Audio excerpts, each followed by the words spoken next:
सांस तो लेने दो। शादी के बाद सब कुछ बदल जाता है। अरे अरे, एक मिनट, अब आप भी यही सोचने लगे कि हाँ, लड़कियों को कितना सब एडजस्ट करना पड़ता है। बात तो सही है, लेकिन शादी बस लड़की की थोड़ी होती है भाई। लड़का भी तो शादी करता है, लेकिन उनके संघर्ष के बारे में कोई कभी बात ही नहीं करता। अब आप कहेंगे कि अब लड़की को क्या बदलाव झेलना पड़ता है, उसे क्या दिक्कत आ सकती है भला? वो तो अपने घर में ही है, उसे तो कुछ बदलना नहीं पड़ता। तो आइए आज देखते हैं कि शादी के बाद हमारे अनुज बाबू की क्या हालत हो रही है। अनुज, मुझसे ये साड़ी वाड़ी नहीं पहनी जा रही है। तुम कहो ना मम्मी जी से कि प्लीज मैं सूट पहन लूं। अरे पर तुम ये साड़ी पहन क्यों रही हो? मम्मी जी ने कहा कि आज वो हम दोनों को कुलदेवी के मंदिर लेकर जा रही हैं, इसलिए वहाँ साड़ी ही अच्छी लगेगी। पर मुझसे तो साड़ी संभाल ही नहीं जाती। प्लीज तुम मुझसे कहो ना। मैं कहूंगी तो मेरी बात का बुरा मान जाएंगी। ठीक है, रुको मैं बात करके आता हूँ। अरे अनुज, तो आ गया? वो रीना तैयार हुई कि नहीं? हाँ, बस वो हो रही है माँ। मैं ये कह रहा था कि अगर रीना साड़ी की जगह सूट पहन ले तो कोई दिक्कत है क्या? अच्छा, तो उसने तुझे भेजा है अपना सेनापति बनाकर। ये आजकल की लड़कियों को पता नहीं क्या हो गया है, साड़ी पहनना ही नहीं चाहती। अरे नहीं माँ, रीना ने कुछ नहीं कहा, वो तो मैं खुद ही आ गया था। वो मुझे लगता है कि सूट में वो ज्यादा अच्छी लगती है। रीना बेचारी तो कब से कह रही थी कि नहीं नहीं, मैं तो मम्मी जी की पसंद का ही पहनूंगी। हाँ, तो पहनने देना उसे। कुलदेवी के मंदिर में साड़ी ही अच्छी लगती है। हमारे खानदान की सारी बहुएं साड़ी ही पहन के वहां आती है, उसे साड़ी ही पहनने दे। ठीक है माँ, फिर मैं जाता हूँ। हाँ, और दोनों जल्दी तैयार होकर आओ, चलो। अनुज रीना की बात समझाने के लिए अपनी माँ के पास तो जाता है, लेकिन वो मानती नहीं। अब वो सोचता है कि रीना से ये बात कैसे कहे। रीना से कहूंगा कि माँ नहीं मानी तो वो माँ के लिए भला बुरा सोचने लगेगी, फिर दोनों के बीच बहस हो जाएगी। क्या करूँ, कैसे हैंडल करूँ इन दोनों को कि दोनों खुश रहे। अरे आप आगे, क्या कहा मम्मी जी ने? हाँ, वो तो मान गई कि जैसा बहू को सही लगे। सच? अच्छा तो ठीक है, फिर मैं सूट पहन लेती हूँ। हाँ, लेकिन पता है, मेरा एक सपना था कि मेरी पत्नी यशराज की फिल्मों की तरह साड़ी पहने और मैं उसे शाहरुख खान की तरह गुलाब के फूलों का गुलदस्ता दूं। हाँ, लेकिन तुम्हें अब साड़ियाँ पसंद नहीं तो कोई बात नहीं, पहन लो सूट। गुलाब के फूलों का गुलदस्ता? अगर मैं साड़ी पहनकर गुलदस्ता लिए फोटो रखूंगी तो मेरी सहेलियां कितनी जल जाएंगी। सुनिए ना, मैं सोच रही हूँ मैं साड़ी पहन लेती हूँ। वैसे भी मैं साड़ी में ज्यादा सुंदर लगती हूँ। वही तो बात है, सच में तुम ना साड़ी में कमाल की लगती हो। तो मैं तैयार हो जाती हूँ साड़ी पहनकर। अनुज ने अपनी माँ और बीवी के बीच की सिचुएशन को जैसे तैसे संभाल लिया, जिसमें उसके पसीने छूट गए। लेकिन ये तो बस शुरुआत थी। ऐसे किस्से तो उसके घर में रोज होते थे, जिनके बीच वो सैंडविच की तरह दब जाता था। दाल चावल तो आज बहुत अच्छे बने हैं, सच में खाकर मजा ही आ गया। मुझे पता था तुझे मेरे हाथ के दाल चावल बहुत पसंद है, इसीलिए तो मैंने स्पेशली तेरे लिए बनाया। वैसे मैंने आज खीर बनाई है। अरे वाह, खीर! ये ले, थोड़े और दाल चावल खा ले बेटा, तुझे पसंद है ना। नहीं नहीं माँ, दाल चावल और खाऊंगा तो खीर खाने के लिए जगह नहीं बचेगी। मैं अब खीर खाऊंगा। अरे खा लेना दाल चावल, अभी तूने खाए ही कितने हैं, आधा पेट भी नहीं भरा तेरा। ले ले बेटा। नहीं नहीं माँ, सच में मैंने खा लिया। रीना लाओ खीर दो मुझे। हाँ ये लीजिए। कैसी बनी है? बहुत अच्छी है। आओ तुम भी खाओ। माँ तुम भी बैठो, ये लो प्लेट।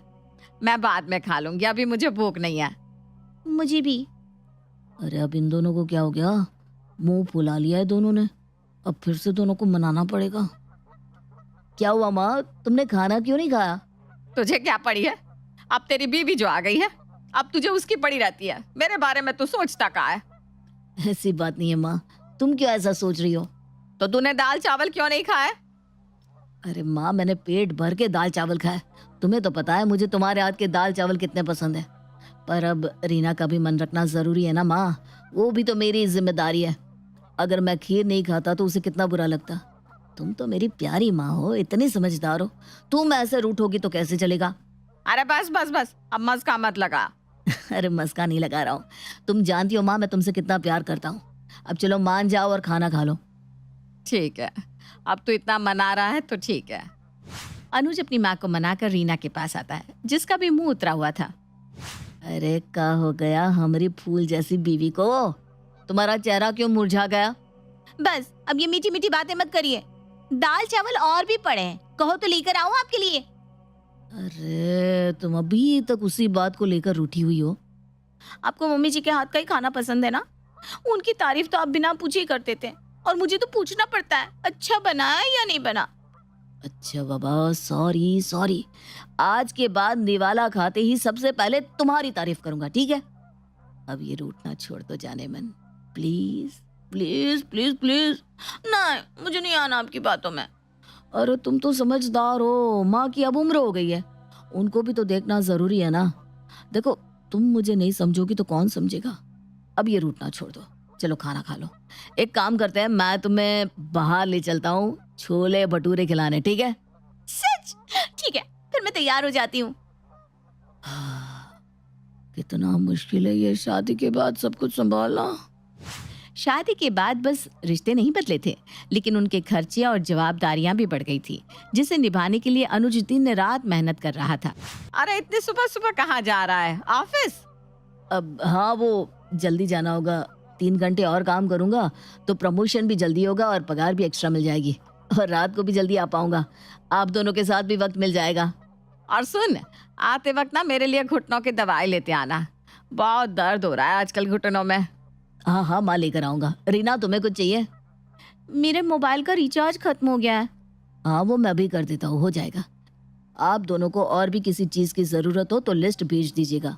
सुनिए ना, आज रात को मुझे कहीं बाहर ले चलिए ना, मेरा आज कहीं बाहर जाने का बड़ा मन है। हाँ, पर उससे पहले मुझे मंदिर छोड़ते हुए जाना। हाँ हाँ, मैं कोशिश करूंगा कि शाम को आ जाऊं, फिर आप दोनों को बाहर ले चलूंगा। शादी के पहले जो लड़का दोस्तों के साथ घंटों तक भटकता है, आज वो अपने लिए समय नहीं निकाल पा रहा था। शायद इसे ही जिम्मेदारी कहते हैं, और समाज के हर लड़की की कहानी होती है जिन्हें कोई नहीं देख पाता। इसके बाद भी अगर घर में सास बहू के बीच कुछ अनबन होती है तो समाज और बाकी सब लड़के को ही कसूरवार मानने लगते हैं। अरे क्या हो गया आप दोनों को? आज किस बात पे लड़ रही हैं? अपनी बीवी से क्यों नहीं पूछता? क्या हुआ रीना? मुझसे क्या पूछ रहे हैं? मम्मी जी से पूछिए आप। वैसे भी मेरी इस घर में सुनता कौन है? अरे कोई मुझे बताएगा कि हुआ क्या है? अरे मैंने मम्मी जी से कहा मैं दाल के तड़के में राई डालती हूँ, तो मुझसे कह रही है नहीं नहीं इसमें तो जीरा ही डलता है, तुम्हें पता नहीं है। तो मैंने गलत क्या कहा? तभी तो मेरी दाल इतनी अच्छी बनती है ना। अनुज, तुझे तो मेरे हाथ की ही दाल पसंद है ना? हाँ हाँ, आप भी कह दीजिए, आपको अपनी माँ की हर बात सच लगती है। वैसे भी मैं जा रही हूँ अपने मम्मी पापा के घर, एक वही है जो मेरी सुनते हैं। अरे रीना मेरी बात तो सुनो। हाँ हाँ, तू भी जा अपनी बीवी को मना। अब तो तुझे वही सही लगती है ना, माँ का क्या है, वो तो बूढ़ी हो चुकी है। अरे बेटा, घर में सब कुछ संभाल के चलना चाहिए, माँ को दुखी थोड़ी ना कर सकते हैं। हाँ, इस उम्र में उसका है ही कौन? अनुज, तुझे तो समझना चाहिए। एक तरफ समाज था जो अनुज को सही बेटे होने का ज्ञान दे रहा था, दूसरी तरफ उसके सास ससुर थे जो उसे एक अच्छे पति बनने की सलाह दिए जा रहे थे। देखिए दामाद जी, हमने बेटी को आपके भरोसे भेजा है, तो आपका ये फर्ज बनता है कि आप उसकी देखभाल करें। हाँ, अब उस घर में एक आप ही तो हैं उसके अपनी, आप भी उसे नहीं समझेंगे तो कौन समझेगा। मैं उम्मीद करता हूँ कि आप एक अच्छे पति के रूप में रीना का साथ देंगे। हाँ जा बेटी, अब हमने दामाद जी को समझा दिया है, जा मेरी लाडू। चलो रीना आओ। माँ को मनाया नहीं और बीवी को मना कर ले आया, सही है बेटा। सबसे पहले तो उन्होंने आपसे ही बात की थी ना। हाँ, शादी के बाद माँ की बात सुनता कौन है, बेटे पराये ही हो जाते हैं। ऐसा नहीं है, शादी के बाद पति माँ के राजा बेटा ही रहते हैं, ऐसा कहिए। बस बस बहुत हो गया, अब मुझे सांस तो लेने दो थोड़ी सी। आपने कभी सोचा है कि हमारी क्या हालत होती होगी शादी के बाद? कितनी जिम्मेदारी आ जाती है लड़कों पर। नौकरी पर ध्यान दो, लेकिन बीवी और माँ को भी वक्त दो। दोनों के बीच अनबन ना हो इस चीज का भी ध्यान रखो। दोनों को बुरा ना लगे ऐसा काम करो। समाज वाले तो बस ज्ञान देते हैं कि बीवी को संभालो, माँ पर ध्यान दो, लेकिन कभी किसी ने सोचा है कि कितना मुश्किल होता है हमारे लिए सब कुछ संभालना। सब लोग लड़की के प्रति सहानुभूति दिखाते हैं, लेकिन कभी किसी ने पतियों के बारे में सोचा है? कि हम भी शादी के बाद कितना एडजस्ट करते हैं, हमारी हालत भी बुरी हो सकती है। मुझे माफ कर दीजिए मम्मी जी, आप भी मुझे माफ कर दीजिए। नहीं नहीं, हम बड़ों को भी समझना चाहिए। अनुज तू सही कह रहा है बेटा। आज से हम कोशिश करेंगे कि हम दोनों तेरी परेशानी नहीं खुशी बने। थैंक यू माँ। माफी तो मैंने भी मांगी, मुझे तो आपने थैंक यू नहीं कहा।